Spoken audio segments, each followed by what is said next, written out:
To begin, let us acknowledge that Queen's University is situated on traditional Anishinaabe and Haudenosaunee territory.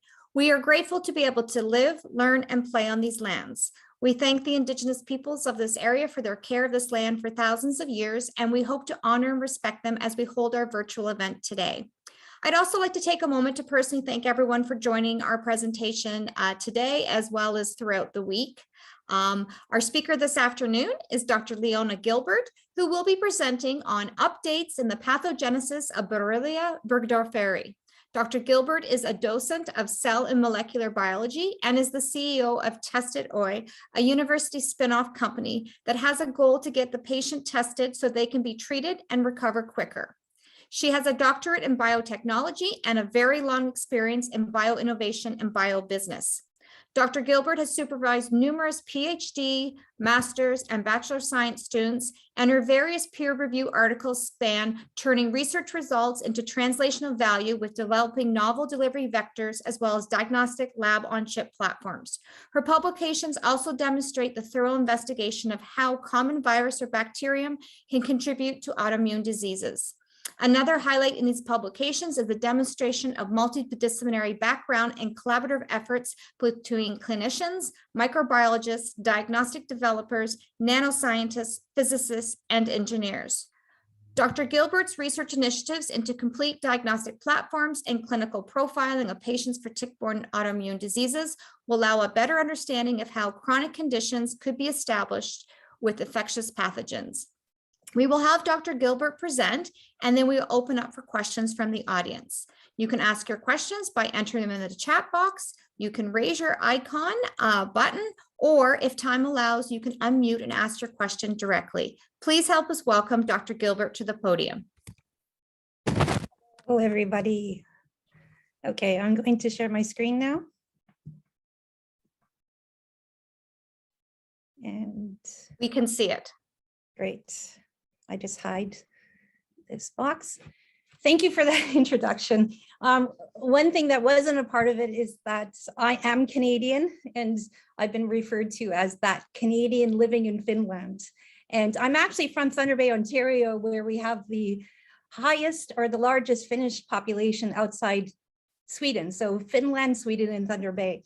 So this is an honor for me to be here present to talk about our research that's being conducted in my lab. And I want to thank the Canadian Lyme Research Network and everybody present here for the opportunity so that I can present our evolving results. And I have to say that despite this could be a multi-facet project, it's an evolving project. And actually without the patients, none of these results could happen, and none of the possibilities that we could have in understanding chronic conditions or even, long-term persistence of tick-borne diseases could happen. So thank you for the involvement of patients groups as well. So I would like to begin by this disclosure, and I think the introduction mentioned I am the CEO of Tezted, but there is no commercial or financial relationship of these results that could be construed as a potential of conflict of interest here. These are basic research results from my lab, from my master's students, PhD students, and bachelor students. So as we progress, I will go over this outline. So I want to touch a little bit about the Borrelia life cycle, the unique characteristics about this bug, about Borrelia, some complications, of course, that are associated with an infection of Borrelia. I want to introduce just basic results that we have used to demonstrate supporting facts and supporting evidence of our hypothesis. I want to introduce the concept of pleiomorphism and try to establish that as a facet that leads into interesting understanding of how this Borrelia may persist and actually survive in cells. I will show some results. I will redefine our hypothesis, and in the end, generally state some conclusions as we have from our basic research, and hopefully that will allow us to continue on investigating this unique bacteria. So the Borrelia life cycle, and please have patience with me if you have seen this diagram before, but just to recap, there is a three-stage life cycle of the ticks. And within the three-stage life cycles, there are three blood meals that occurs. When the larvae here feeds off of smaller animals, if these animals are infected with Borrelia, that larvae will pick up the Borrelia. And once it molts, it will molt into a nymph, and that nymph will feed again, and it has another chance to pick up other tick-borne or host-borne pathogens. And on its third meal as well, and is usually the third meal is on dead-end hosts like larger deers, like your children, like us, our dogs and cats. And usually this dead-end host will stop the life cycle of the tick. And if the tick is a female, of course, it will lay eggs and the cycle perpetuates. It's interesting though, that really it's the larger host that maintains the existence of Borrelia and the different species of Borrelia within it. And we have to kind of understand that because of the 3 feeding life cycles and the possibilities of a multitude of hosts that Borrelia can be maintained in, it fascinates me that we can have this understanding that Borrelia must have unique mechanisms to survive in these environments. And more literature are evolving to indicate that there's expanding vectors, okay, as well as mosquitoes and blood-sucking flies that are being established to carry Borrelia as well.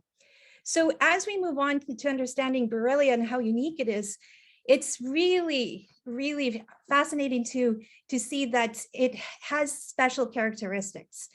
It has an unusual linear chromosome, and it has a high degree of genetic redundancy. For example, there's a large number of smaller DNA molecules, 9 plus 2 circular plasmids, 12 linear plasmids. And because of this, there's a rapid evolution and a rapid turnover of genetic mutations or genetic variances within the genes itself. Borrelia doesn't code directly for virulent factors, but there is a sizable number of genetic material coding for the outer surface proteins. And it's interesting because it really is metabolically deficient in that it does not have chromosomes or plasmids that contain genes for cellular biosynthetic reactions such as replication, transcription, translation, energy metabolism, or transport systems, just to name a few of the cellular processes. So it's really interesting that it needs a unique environment to actually live, survive, and replicate. And if you look deeper into the architecture of the Borrelia, you'll understand that the cell envelope is very unique. There's no lipopolysaccharides. It stains for pseudogram-negative bacteria, and the flagella is intercellular. This is an electron microscope graph of the longitudinal section of the Borrelia. The outer membrane is shown here. The inner membrane, this dense material is the protoplastic cylinder. And you can also see where the star is, the flagella. So the flagella on this transverse section of the spirochete is outlined here in the star. So it's within it, and it gives its unique cork-like structure movement that Borrelia actually is seen with. And it's interesting because of unique capabilities and the cellular methods that we have in our labs that allows us to clearly investigate actually the morphology, survival mechanisms, and so forth. What's unique about Lyme disease that Borrelia causes is that it is the number of cases, of reported cases, and not reported cases globally are increasing. Lyme disease is actually seen in 80 countries all over the world. CDC has reported up to 500,000 cases of Lyme disease are being reported yearly now. There's been reports of 2 million cases of post-treatment Lyme disease syndrome. And patient advocacy groups have been testifying in court that it takes 11 different visits, 11 different doctors on a minimum to get a proper diagnosis. And in the United States, it's costing the government 10 to 20 billion US dollars to manage these patients. And I guess this is the driving force for my lab and my students. We want to change these numbers, and we want to make sense of why these numbers and cases are increasing. We have speculated that us and others have speculated that by year 2050, 35% of the global population will be diagnosed with Lyme disease. And we have a mission to really try to change these parameters. And what's interesting with Lyme disease, as you are aware, because because you're quite knowledgeable about the patients and about their symptoms that they're presenting with. It is really a multi-systemic disease. It can affect anybody that's been infected with Borrelia. Traditionally, yes, after a 2-week course of doxycycline, if you're diagnosed early enough, there's great success of recovery, but up to 20% of these people that are being infected with Borrelia can suffer long-term consequence of this infection. And we have done studies and currently are conducting more studies of global populations where 85% of Lyme disease patients are actually suffering not only from Borrelia infection, but other co-infections like different species of Borrelia, also Babesia, Bartonella, all of these microbes that may come from the tick. And in addition, in analyzing these patients, we're noticing also that these patients that are suffering long-term symptoms also are infected with opportunist infections. It's like when your immune system is not functioning properly, you succumb to other infections like CMV, human parvovirus in some cases, Coxsackie virus, etc. And so this whole co-infection concept and patients suffering from multiple infections obviously complicates the whole process of getting a proper diagnosis. And more and more research is invested in trying to understand the synergies that come with these co-infections and these in this polymicrobial phenomenon that we are seeing in patients. So yes, it complicates the situation, but it's interesting if we digress and look at the Borrelia itself and how it looks and participates in actually surviving or killing cells.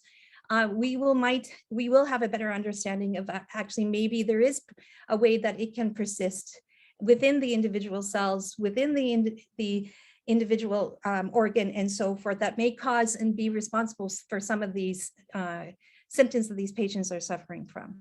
So I like to just digress and introduce the methods that we're using within this presentation and to study some basic questions. We want to understand really, could there be multiple mechanisms for Borrelia's fitness for survival?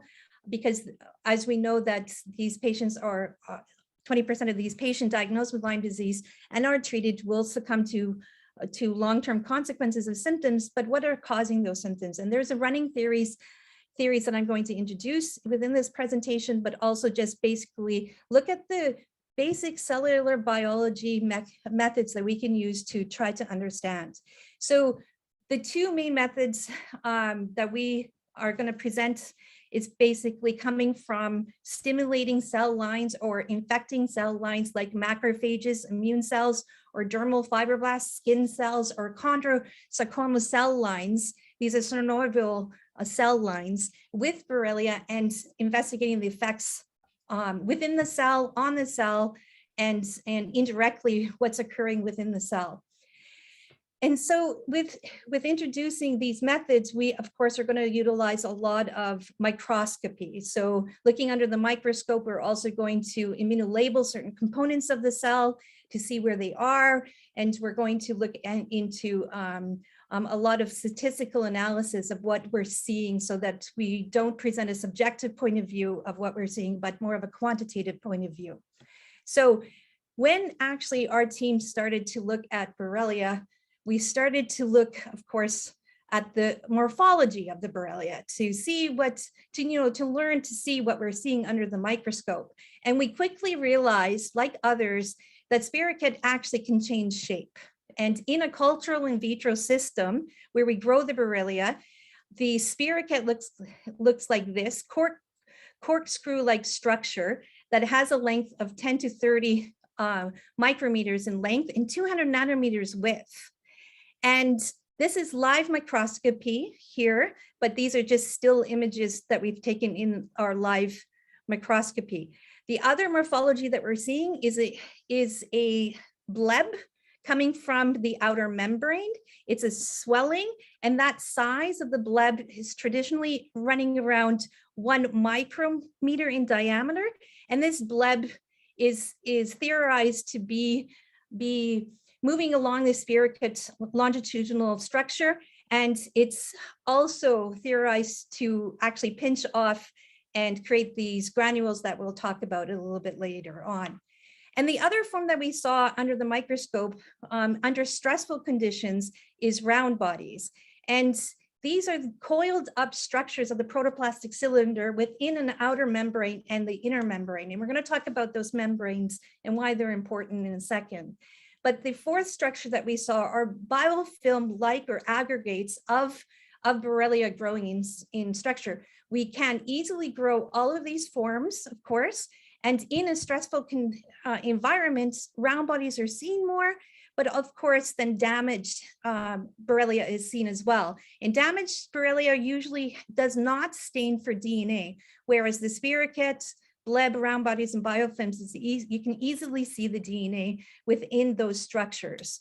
So this pleomorphism is not a unique concept within the bacteria group, but we wanted to understand, could these structures actually allow more of a fitness or protection or an evasion mechanism of the immune system or survival within human cells? And this is basically what we're going to talk about in the next slides.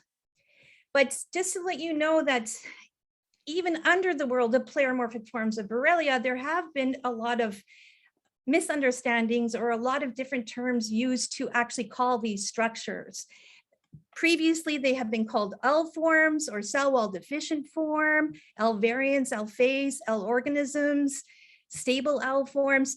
And in whatever they call it previously, we will show electron microscope images that actually indicates that there is a cell wall within the round body. They are not cyst forms. They don't have a thick structure cell walls to protect it if they're under stressful conditions.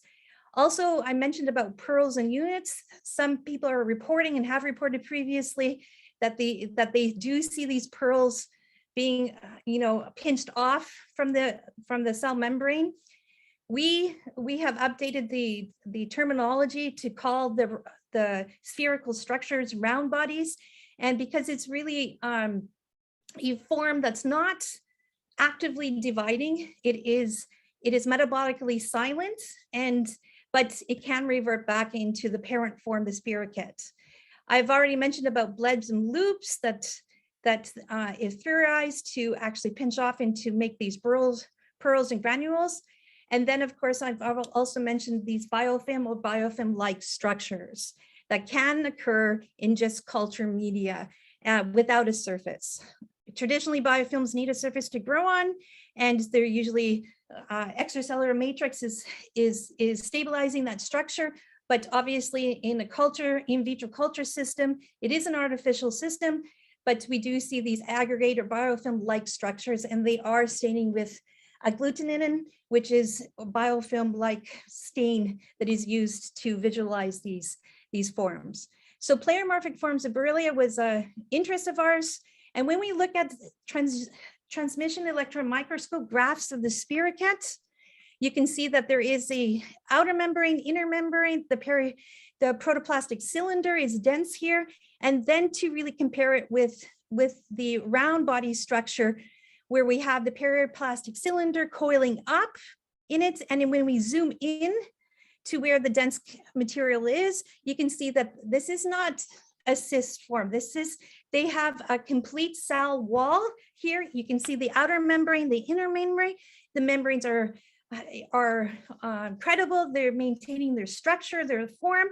And it's really was interesting for us that under different stressful conditions like human sera, we're able to see actually the formation of round bodies as well. And another interesting thing when we look closely at these round bodies, to really see what's inside them, the flagella in the spirochete, as you can see here with these red arrows, they're staining with the P41 antibody, and the DIC is giving you the morphology look. If we look at the round bodies, you can see that flagella is also present within the round body form. If the cell wall was not maintained, the flagella will obviously spill out, and we would not have immunolabeling marker for the P41 flagella protein within this round body. So these round bodies are interesting, and we thought, is there a role of round bodies in the survival mechanism of Borrelia? So one of the things that we did investigate along the pathways to see if we can revert back these round bodies into the parent form. And this is a quick video. I'll play it once and then I will replay it. But you can see here the round body on the left-hand side, it will revert back to its structure. And if we played it longer, you can see that it will come into the linear form of the spirochete. We have not been the only ones that saw this. Other people have seen and demonstrated through videos that the round body can revert back to the spirochete. But when we're looking metabolically at these structures, the spirochete round bodies that we had put in a 10 minutes water stressful condition, we actually looked at the usage of ATP at different time points after 1 hour, 24 hours, 4 days, and 5 days.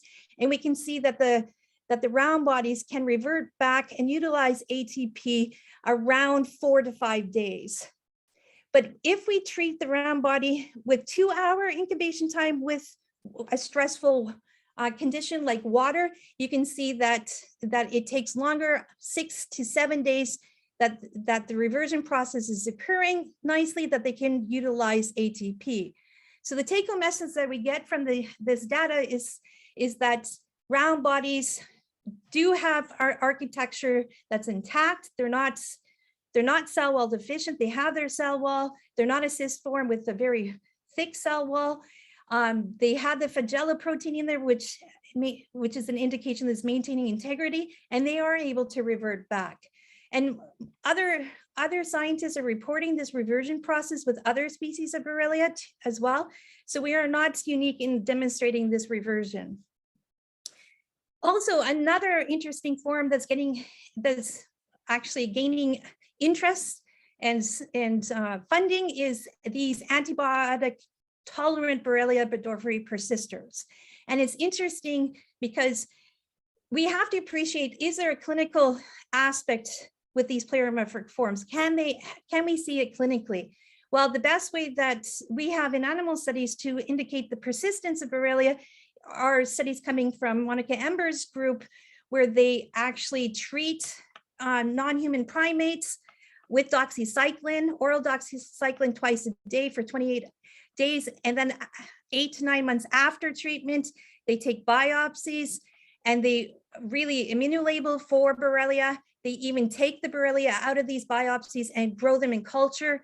And in some cases also have ticks that feed off of these monkeys and then take the ticks and feed them to even mice. And the work that's coming out of Monica Ember's research group is showing that even after the traditional doxycycline 28-day treatment, there's persistent forms of Borrelia. But these persistent forms is interesting, and unfortunately right now you can't really see the forms of these, but I would like to see if there really are spirochete form, round body form, are they biofilms within these biopsies, or what forms are there?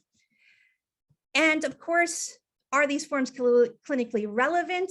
Well, there are earlier studies to show the morphology of these pleromorphic forms in these biopsies, okay? But again, more and more research is coming out because a lot of microscopy studies are very subjective. We need quantitative data, but I will be actually interested to expand this list of this clinical studies, okay, of pleromorphic forms and in patients, and hopefully in the next 5 to 10 years, we really can say that they have a direct clinical relevance in patients, and possibly that they are, the pleromorphic forms help in the evasion of the immune system. And this is the concept that we're working with. So our methods, once again, is using different cell lines, immune cell lines, skin cell lines, synovial cell lines. We put Borrelia on them and look at the effect.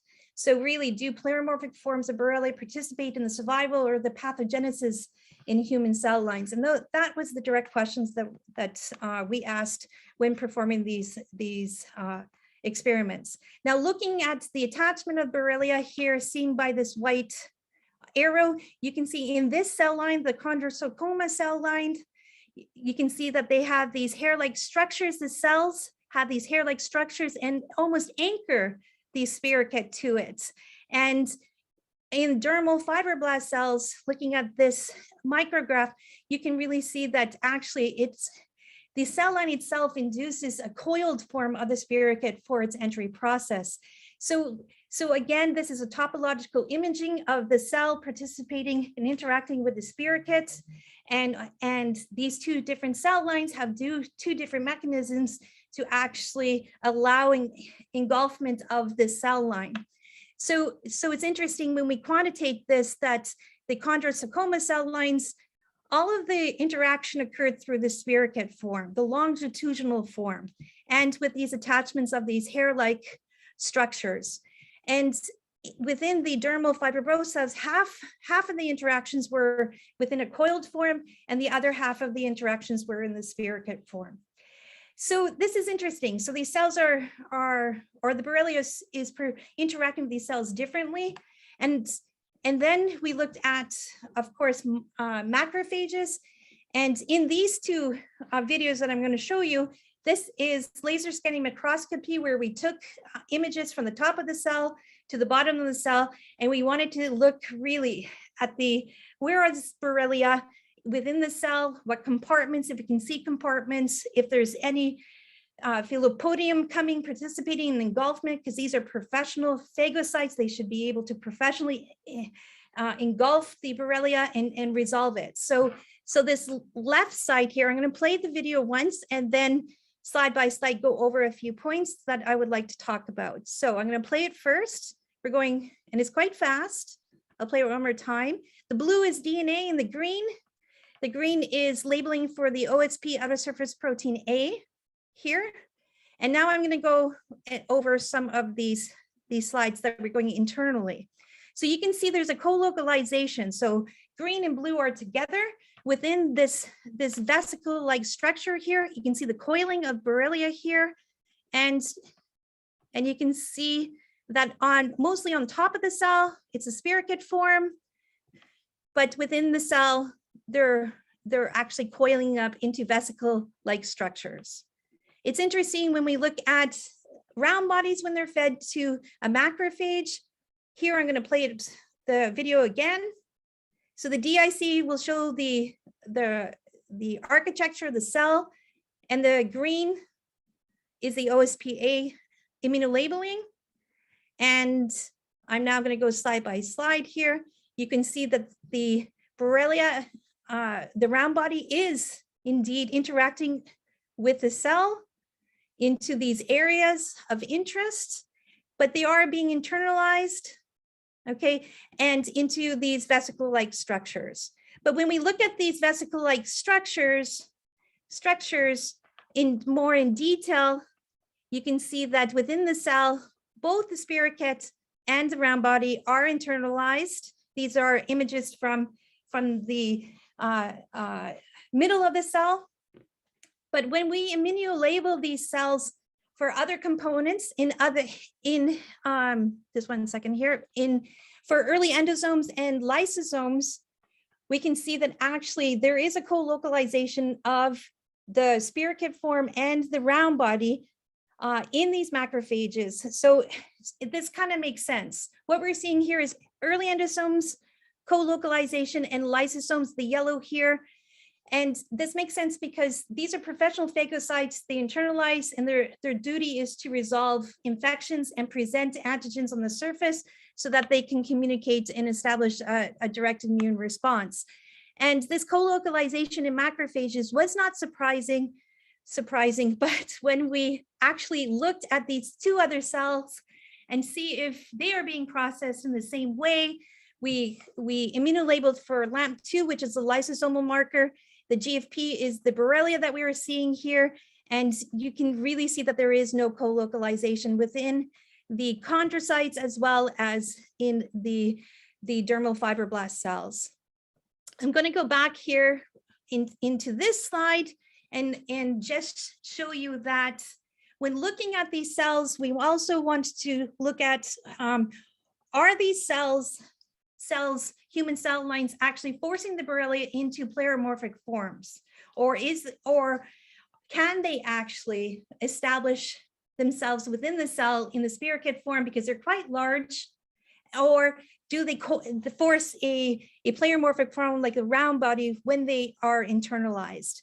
In the top images here, these are just the representative images that we have seen. We have seen spirochete forms within the cell. We have seen these coiling round body-like structures within the cell. We also have seen these blebs, as I mentioned before, within the cell, and of course, aggregates within the cell. And our hypothesis is that these cells are somehow maintaining their professionalism of resolving this bacterial infection. But we also see these damaged cells, and again, damaged forms of Borrelia, meaning that they do not have any DNA associated with them. You can see that there's a clear co-localization of these aggregates, these blebs and round bodies. They definitely have DNA within them. When we quantify the structures within these cells, in the chondrocyte cells, the prominent form in the beginning, of course, is the spirochete with multitude of blebs showing. And then after 48 hours, 72 hours, we see an increase in the round bodies. But then it drops after 7 days and 9 days. The prominent form, of course, makes sense that they're damaged forms, but we still do see spirochetes, round bodies, blebbing, of course, but it's good that we're seeing a lot of damage-like forms as well. When we look at the fibroblast human cells, the predominant form is the spirochete, which is quite interesting because if you remember from the entry, it entered into these cells in a coiled form mostly, but that spirochete form actually is really maintained after 7 days and 9 days above all other pleromorphic form. There is hints of course, blebbing and smaller amounts of round bodies and damaged forms at later time points like 7 days and 9 days. So can these pleromorphic forms have a unique ability to actually allow Borrelia to be established within these cells? Well, this is what we're going to be looking at closely. We already talked about how macrophages, though, process these through the early endosomes and lysosome pathway. These two cell lines, chondrocytes, do not process these Borrelia species through the lysosome process. And here, and please don't get alarmed with all this data, I just wanted to mention here is that not only have we looked at the pleromorphic forms, okay, but we want to look at to see if these forms will allow an establishment of infection within these cells and possibly the effect of this infection on these human cell lines. So if you look at this bar graph here, we use different MOIs, so multiplicity of infections, and we looked at different time points and calculated the percentage of infection from 0 hours to 9 days. And in both cell lines, you can see that there is a dose-dependent infectivity that occurs within these two cell lines. And even at nine days, we still, at 9 days, we still see that the infection is still present. I'll bet in some cases, like in the chondrosarcoma cell lines, I'll bet they are less infective cells at that time point, but we can really see that it is dose dependent and time dependent in regards to the infectivity. Now, the microscope images is just to visually see that it is dose dependent and time dependent. This is a 72-hour infection that was being demonstrated here. You can really tell just by looking at the green here that the different pleromorphic forms that we see are different within the two cell lines. WGA, weak germ albutin, actually shows the architecture of these cells here. And of course, the merge image shows you that the DNA and the Borrelia and the architecture of this red signal coming from WGA, that they're co-localizing or not. So this infectivity is dose dependent, time dependent. We understand that even at 9 days, there's still infection occurring, But let's look at really what's happening to the cell here, because the mitotracker red stain is a stain that actually stains live mitochondria within the host cell, so the mammalian cell. If the mitochondria is depolarized or compromised, it will not stain for red. And we use flow cytometry to actually quantitate the signaling that is conducted when we immunostain for the mitochondria. And you can see here that actually from 24 hours, 48, 72, and 96 hours, we still have live mitochondria within the human cell lines and within the human cells. It is not dose dependent here. It's just indicating that actually these cells are surviving. And same with the dermal fibroblasts, they're exhibiting the same phenomenon where the mitochondria is intact, it's alive, and that these infections with the Borrelia are not causing these cells to die. And that's interesting. Why not? Even after 9 days, why isn't these cells dying? So we did a unique experiment, and what we did was at different time points, we infected the cells, the 2 cell lines for 24 hours or 72 hours. We let the Borrelia infect the cells.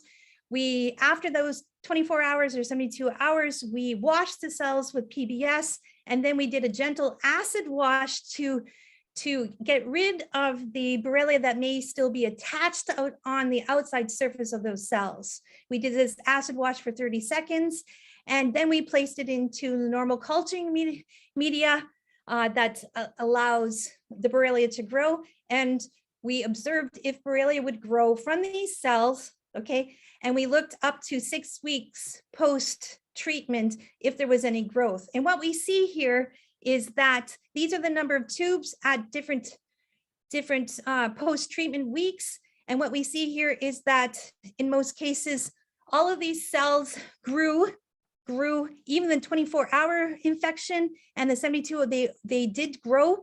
It took some time, up to 6 weeks in some cases, to get them to actually be visible under the microscope in a close or a nice log phase growth, but they all did grow. So this is interesting. This experiment indicated that the internal cells, once we broke up the membrane, was able to grow. Then this was the most exciting experiment and maybe the most recent experiments that piqued our interest. What we did here is that we stained for cell death markers, for apoptosis, necrosis, and of course, we stained for dead cells. And then, of course, in this, using DNA 7-ADD stain and a pan-caspase inhibitor fluorochrome complex marker will allow us to differentiate viable early apoptotic cells, necrotic cells, and dead cells.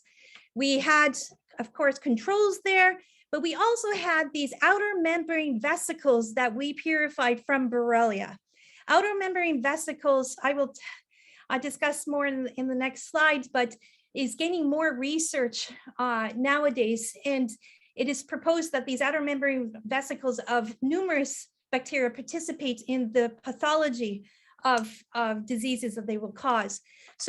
So what we did here is that we infected the cells for 72 hours, then we stained them, as I mentioned, and used flow cytometry to quantitate the data in the cells of where these cells were present. And what we see here traditionally on both of these cell lines is that they were viable even after 72 hours. And I just wanted to see, is there a comparison of any type of death? There could be, because of course, we did observe previously that there are some cell death, but what type of that cell death? And is there any differences between the cell death that could occur within these different cell lines? And what we have seen here, yes, they are viable, okay, even at 72 hours post-infection, but the dermal fibroblast cells actually force more of a necrotic cell death type than apoptotic cell death type. And this obviously is interesting because apoptotic debris has been linked to cause autoimmune conditions. So this is what was the motivation for us to actually look into these. Was these apoptotic debris that we were seeing, or the death debris that we're seeing, actually could be cause of a source of antigens within these cell lines or not? So because of that motivation, we showed that no, it's necrosis. But anyways, the point is that there is no cell death, predominant cell death within these cells. So I want to leave with something that's really exciting with us, because in looking at actually, sources of antigens that could stimulate the patient's immune system or cause a constant stimulation of the immune system, what we did is we devised a purification method for these outer membrane vesicles from Borrelia. You can see the electron micrographs here by these arrows. This method is actually published in this article, but the point is that this method was standardized from other people's methods and just kind of personalized for our needs. What we did is we really just grew the Borrelia. And after a course of log phase growth, we spun down the spirochete forms or aggregate forms or any other pleromorphic forms. And we took the growth media with the potential outer membrane vesicles, and we filtered them through a 0.2 micron filter.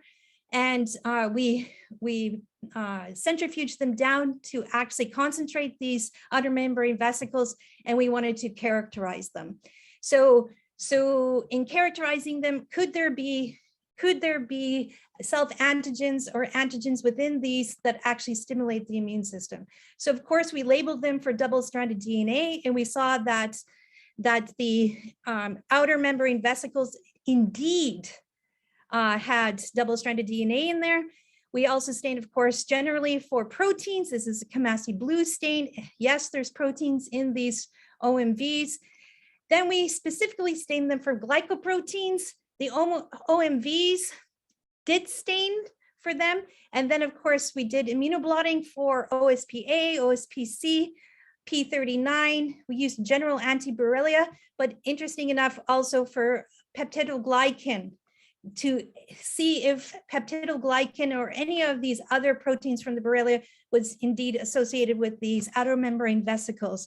And you can see through these Western blots that, yes, they are there.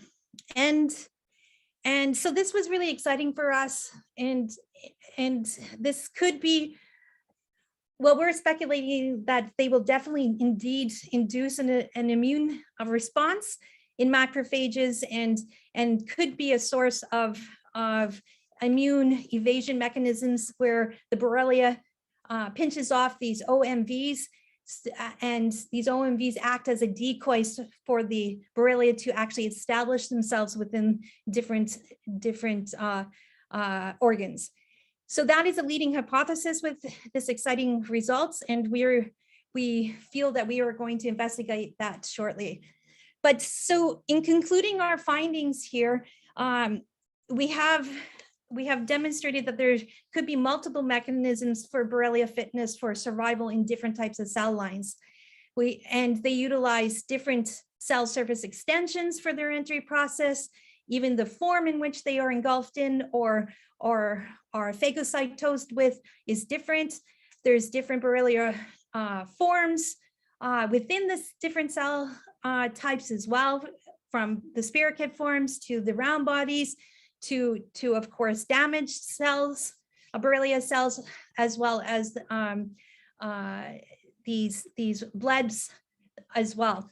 There's internal intercellular differences in the processing. We showed that in macrophages, the macrophage resolves the Borrelia by trafficking the Borrelia structures into early endosomes and lysosomes. And we demonstrated that there was not a co-localization of the lysosome in the sarcoma cells as well as the fibroblast cells. And interesting enough, in these two cell lines that we demonstrated, there is no cytopathic effect, that there was no programmed cell death or even immense cell death within these two cell lines. All of these different points here provide strategies for Borrelia that they could employ for immune evasion. So our next steps, I think I touched a little bit on it, is to really look at the pathogenic effects of these outer membrane vesicles from Borrelia, and actually isolate them from clinically characterized patients. And these two items are actively being investigated at the moment, but we are further still going to look at the immune response, of course, of these OMVs, as well as the pleromorphic forms on different types of immune cells and players. So thank you very much. I know this was a lot of microscope and some bar graphs, but I hope that the take-home message that Borrelia can use multiple mechanisms to establish itself in different cell lines is interesting. So thank you. Thank you so much, Dr. Gilbert, for your presentation. We're going to now move into the question and answer session. So I'm looking at the chat. There is no questions currently in the chat box, but I do see that Dr. Vordu has his hand up. Please go ahead, Dr. Vordu. Oh, thank you. And yeah, very, very interesting talk, Dr. Gilbert. Thank you very much. I guess just a very basic question. I was, more under the impression that Borrelia burgdorferi is an extracellular pathogen. It has these. It's been shown that it has proteins that allow itself to bind itself to extracellular matrix proteins that are outside the cells. But so your research is suggesting that they also spend quite a bit of time inside cells. Is that correct? Well, I think that if we think about the immune system in patients, and that the immune cells need to participate in engulfing the Borrelia, presenting its antigens to start an immune response. And in that case, yes, the Borrelia are definitely associated in phagocytes. Right. But our question is that could Borrelia actually not just bury itself between the cells, pass through the bloodstream, okay, quickly get cleared from the bloodstream, and then it has to go somewhere. And we've seen it in lymph nodes that they are there. But could these pleromorphic forms actually participate in its establishment and survival mechanism that could elicit more of this long-term consequence of symptoms in patients? That was our thinking. Yeah, okay. So if I could just clarify, I mean, I totally Sure. agree, of course, that we would expect to find Borrelia inside immune cells, phagocytic immune cells, because that's their job. But you showed some research, I believe, just now, right? That you're also finding them inside fibroblasts, right? Yes. So has that ever been reported before? Yes, actually, we're not the only ones, but I think we're the only ones that are reporting the consequence of it. So Okay. yeah. So others are using different fibroblast cell lines, or even different, like how do I say? I just want to speak Finnish here for a second, but different human cell lines, even primary cell lines, as well as immortalized cell lines, to show that Borrelia can actually be engulfed and can actually establish itself within the cell. So we're not the only ones that are doing this, but we chose these two cell lines to see if actually these pleromorphic forms, okay, Right. if they have any kind of consequence of these, because you would think that the Borrelia needs some mechanism to establish itself, to replicate, to expand, and so that using just the basic cell biology methods, we decided to look at it this way at the moment. And sorry, one tiny follow-up question. So when you're doing these experiments, I mean, you showed that there was a time course. So you've got these fibroblast cell lines, or was a sarcoma cell line, was it? Yes. And so you're looking at it over several days. But so you're trying to keep these human cell lines alive, and their medium requirements are probably a little bit different from Borrelia. You're probably not growing them in BSK, right? That's correct. So are these Borrelia cells that are living in these cell lines, you think they're obtaining their nutrition from these cells? Because you're not giving them BSK. So how are they maintaining themselves in these human cell lines? Yeah, and that's a really good question. Like, how do they maintain, or do they just evade the immune system? Okay, and because what we do not show is that the replication of Borrelia inside the cell. We haven't shown that or demonstrated that yet, but what we have shown is that once it's infected at 72 hours post-infection, if we open up those mammalian cells, is Borrelia viable, and can it replicate, and can it be cultured? So it can, and they are Right. like situated there, establishing themselves within the cell. Okay, and upon the appropriate media or conditions, can replicate. Right. But Yeah. to get estimates of replication would be pretty easy, right? With qPCR, I mean, you could sort of get Sure. estimates before and after, and so you could figure out whether they're actually are they just maintaining themselves, or are they actually replicating? But okay, Yeah. I'll stop. That's enough questions for me. No, but those are great points, and those are things that we are doing, we have done, but it's a matter of now reporting those types of data. So I thought, and I'm waiting for my PhD student to put it into a format that we could, present. So maybe next year we will be able to present that. Yeah. Thank you very much. Yeah. Thank you for your questions. So I do have 2 questions in the chat box, which I'll read off. The first question is, do you think these microbes can persist in tissue reservoirs? Do we need more fine tissue work and pathologists trained in microbial techniques? And is it possible, do you think likely, that to look for these tissue reservoirs maybe in the vagus nerve? Yes, yes, yes, yes. So it was a complex question, but I think that looking at tissue samples from patients, okay, and doing RT-PCR even from patients for Borrelia plasmids, or even their chromosomes, on actual samples and characterized patients, that will definitely establish, if these cells are establishing themselves, are they for the purpose of evasion, or just survival, or or decoy, or something. So yes, I think that we need more tissue samples, tissue work, because I showed a slide of the clinical studies that have been published so far, and there's a handful, but even the published studies so far are very subjective, because if I just show you this one slide here, 1 second here, where am I again? Yeah, so I'm going to share screen for 1 second here. This slide here is very subjective in that sure, they show the morphology, but they're not immunolabeling, unfortunately.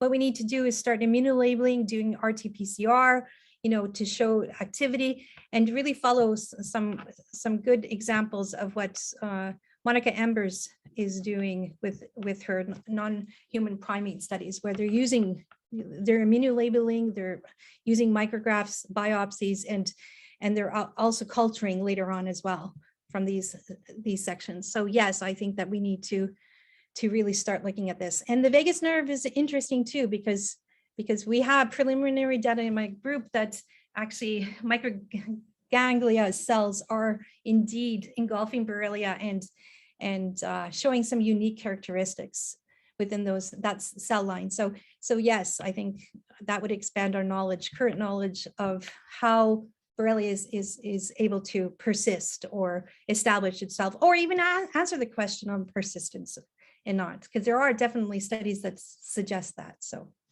thank you. And then there is a second question. B. Miyamoto-I. Just give me 1 second. A question popped in and knocked it off on me. B. Miyamoto-I isn't Lyme disease. It produces a Lyme-like relapsing fever. It's my understanding that these can be passed to the eggs directly. Is there a serological test for B. Miyamoto-I? This organism is found from coast to coast. Is the lack of an adequate test a problem?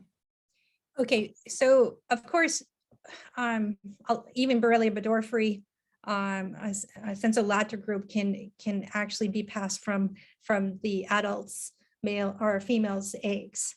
Okay, so that has been established already. So it's nothing to assume that this is Borrelia myomoto would behave the same way. So what was the, is there a serological test for? Yes, there is. There is. The problem with serological tests for this species of Borrelia is the well-characterized and defined clinical sera from patients. And that's always been the diagnostic kind of bottleneck for establishing good quality tests for this. There are definitely PCR for this Borrelia species, but there is, like, we even have a serological test for this here in Europe and even in my company. So, but again, that's why we need to engage with patients and clinicians alike to really have good characterized sera samples from positive patients, negative patients, and so forth. Thank you, Dr. Gilbert. Okay, we have another question. Is it reasonable to assume that the persistence of these cells is making patients sick? Well, that's our leading hypothesis. Okay, and because something is happening, there's theories and research that, you know, persistent antigens coming from Borrelia that's causing, you know, overstimulation and continuous stimulation of the immune system. There's this immune decoy hypothesis that people are looking into, where again, these outer membrane vesicles are acting as decoy so that the Borrelia can transfer to different sites within the body. It seems reasonable because if we can see it in vitro, if we're seeing it in animal studies, then it seems reasonable that this persistence is going to also be occurring in the human subject. So that's why we need more and more clinical studies with really well-characterized clinical samples from patients so that we could really look and establish if persistence is happening, is occurring, or is it really their persistent antigens occurring, or is there a dysregulation of the immune system occurring? Because could be multiple facets that are definitely occurring in these patients. Thank you.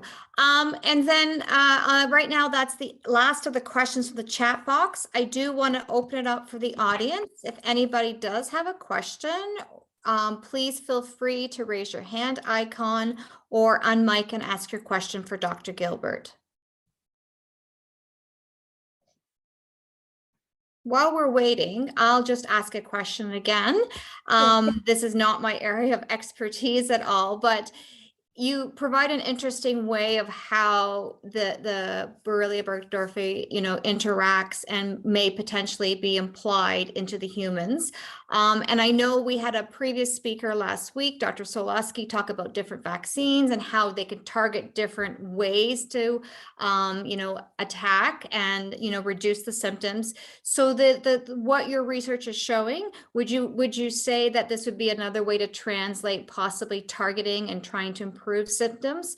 And I guess my other part of the question would be, with a lot of chronic illnesses, there isn't one magic pill, one magic medication that works. And my background is respiratory and cardiovascular research. And when I worked with COPD participants, you know, there never was one inhaler. Like, they were on a series of targeting different things. Do you see that this research is adding on to the knowledge that we know, and maybe it's a combination of different types of treatments that will help mitigate the symptoms that patients do experience and continue to experience?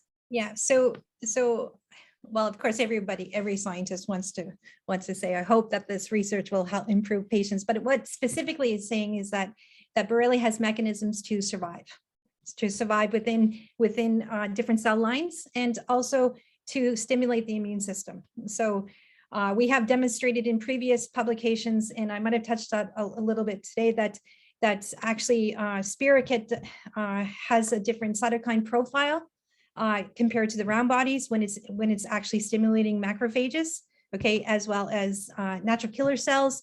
And we preliminarily demonstrated that the outer membrane vesicles indeed has a different cytokine profile as well in these immune cells.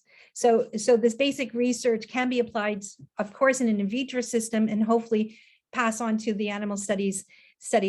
and collectively, hopefully, provide an understanding that we really need to look at the immune dysregulation that's occurring in these patients, because yeah, there isn't a one super drug that helps everybody. There isn't, and this Lyme disease is so complex for individuals, but if we have a better understanding of the immune system, better understanding how this Borrelia behaves in the presence of human cells, of course, this is going to add to hopefully target certain like intercellular, drugs or extracellular drugs or and so forth, and even vaccines, of course, will have will be influenced by this philosophy. Thank you. Over to you, Dr. Bordeaux. You've got your hand up for another question for Dr. Gilbert. Yeah. So I was curious. So you're saying that some of these pleomorphic forms are getting inside fibroblasts. And so how do you think this is happening? Like, is it the fibroblast that is somehow phagocytosing the spirochete, or you think that these pleomorphic forms have the ability to enter the cells? Yeah, so we have demonstrated within this PowerPoint, I hope I have demonstrated within this PowerPoint that when we feed round bodies onto the fibroblasts, they are engulfed and they are internalized. And then when we disrupt, after 72 hours, when we disrupt the plasma membrane of the human cell and the fibroblasts and try to culture these round bodies from those fibroblasts, we see cell growth of the Borrelia in its spirochete form. So it's able to be engulfed. It's able to, at 72 hours, establish itself. It's inactive metabolically, but when we open up the cell, put it into its proper cell culture media, BSK media, it's able to actually revert back to its parent form and start log phase growth. And so for the different forms that you've described, that's only shown for the round bodies that can do that, not the other, like if you have spirochete forms. Yeah, so we demonstrated that with spirochetes, round bodies. We have not done that with biofilm because, of course not, because sure. Yeah, and the OMVs, of course, we did not do that because they are not. Right. Yeah, so the round bodies in the spirochete form presently, this is what we have shown. So the spirochetes can do it as well, or only the round? Yeah. Oh, okay. So basically all the forms that you can culture, that you can create, they can infect these fibroblasts. Yes. Okay. And how are you? I mean, I know. So you said you wash the cells afterwards with PBS, and I think you said an acid. But how are you confident that there's not, still some spirochetes hanging around, which could then? Yeah, that's a good question, and that's really, really lovely that you asked this question. So George Kokonis from University of Alberta, I believe, he provided us a green fluorescent Borrelia burgdorferi strain. Okay, and what we did is after the wash, we looked at these cells under the microscope. Okay, and through confocal imaging, we saw that they were not on the surface of the cell. Okay.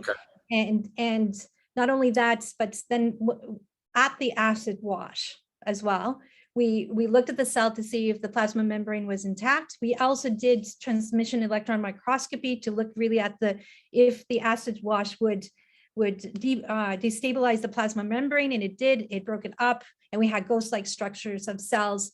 But then we saw the Borrelia spirochete or the round body within the dense contents of that exposed human cell. Okay, and then after that, we filtered the supernatants and through a 0.4 micron filter, and we looked under the microscope again. If we saw the round bodies, they should be green, or the spirochete, they should be green. And then we started culturing them in the BSK media. And then we looked under the microscope, of course, weekly just to see if they're growing or not. And of course, we had controls for cell death. We used doxycycline. We also did We did methanol treatment. We did hydrochloric acid treatment, harder treatment that would totally kill everything. And then to make sure that what we're seeing under the microscope and with transmission electron microscopy as well is really, are these indeed intact Borrelia round bodies or spirochetes, and is it really in its integrity form, if I can say it that way. Yeah, the finish is coming. Right, right. Yeah, so you're pretty confident that these spirochetes get inside the cells. You can expose the human fibroblast cells to all sorts of harsh treatments, which would presumably kill anything that's still attached to the outside. And then when you disrupt these cells and culture them in BSK, then the round bodies or the spirochetes, then they start growing again. Yeah? Yes, in log phase, yes. Right, okay, great. Thanks very much. No, thank you. Thank you for your question, Dr. Bordeaux. I just want to point out that Rob has provided just a link if anybody's interested on a video that is one explanation of how Borrelia could cause debilitating symptoms in Lyme disease, persistent Lyme disease. LinkedIn is awesome. Yeah, Not sure what that was. Anyways, I think that's it for our questions today, Dr. Gilbert. I don't see anything else in the chat box or any other hands raising icons. I do want to personally thank you for taking the time. Dr. Gilbert is 7 hours ahead, so it's 8 o'clock at night, if I have it correctly. Yeah. If my math is correct. I'm just going to share my screen just for the audience to give them a heads up. Again, thank you so much, Dr. Gilbert, for taking the time to go through everything. And for those that missed the presentation, you can let your colleagues know that we have recorded it and happy to share it. They can reach out to me and I'll provide them information how to access the link. I do want to let everyone know that Dr. Gilbert's presentation was the last one for this week. Our presenter that was supposed to be here tomorrow, unfortunately, she was not able to attend. We will try to reschedule her, but we are back again next week for 3 presentations starting on Tuesday after our long weekend. Dr. Gerald Evans will be presenting on anaplasmosis and other less common tick-borne infections. We do hope you can join us next Tuesday. His presentation will start at 1 p.m. Eastern Standard Time. And also a reminder to take part in our challenge, wear green or wear a green face mask, take a photo and share it with us to help spread awareness for Lyme disease. If you don't like your photo taken, and I'm one of those people, you can do a drawing. You could send in something creative, artistic. I know we have a lot of artists out there that express your vision of what Lyme Disease Awareness Event Month means. And all entries received sent to clydern@gmail.com will be automatically entered into a draw for one of 4 $25 Starbucks e-gift cards. And we will do our draw on our last day of our presentations on May 31st at 1 o'clock. Again, I want to personally thank Dr. Gilbert again for taking the time. Thank you all for sticking around for us. And I hope you have a great rest of your day, great rest of your week. And for those that have a long weekend and for those that go to Queens, we get a 4-day weekend this weekend. We get Friday off. So have a great extra long weekend. Take care. And we hope to see you next week.